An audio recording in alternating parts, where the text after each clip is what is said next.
ભરૂચ જિલ્લામાં મુશળધાર વરસાદ, શહેરના અનેક વિસ્તારોમાં પાણી ભરાયા, ખેડૂતોમાં ખુશીનો માહોલ।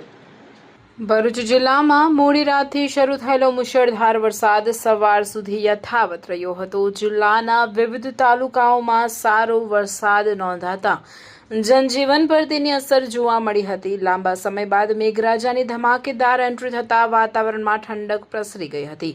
ભરૂચ શહેરની વાત કરીએ તો કસક વિસ્તાર, સ્ટેશન રોડ, સેવાશ્રમ રોડ, 5/4 રસ્તા સહિતના અનેક વિસ્તારોમાં વરસાદી પાણી ભરાઈ જતા વાહન ચાલકોને ભારે હાલાકીનો સામનો કરવો પડ્યો હતો। કેટલાક નીચાણવાળા વિસ્તારોમાં પાણી ભરાવાને કારણે વાહનો બંધ પડી જવાની ઘટનાઓ પણ સામે આવી હતી। જો કે વરસાદી સ્થિતિ વચ્ચે પણ ભરૂચ શહેરમાં શાળા અને કોલેજો રાબેતા મુજબ ચાલુ રહ્યા હતા અને વિદ્યાર્થીઓ નિયમિત રીતે અભ્યાસ માટે પહોંચ્યા હતા। બીજી તરફ જિલ્લાના તમામ તાલુકાઓમાં સારો વરસાદ વરસતા ખેડૂતોમાં ખુશીનો માહોલ જોવા મળી રહ્યો છે। વરસાદના આગમનથી ખેતીની કામગીરીને વેગ મળવાની આશા વ્યક્ત કરવામાં આવી રહી છે। વરસાદને કારણે વાતાવરણમાં પલટો આવતા લોકોને ગરમી અને ઉકળાટમાંથી રાહત મળી હતી।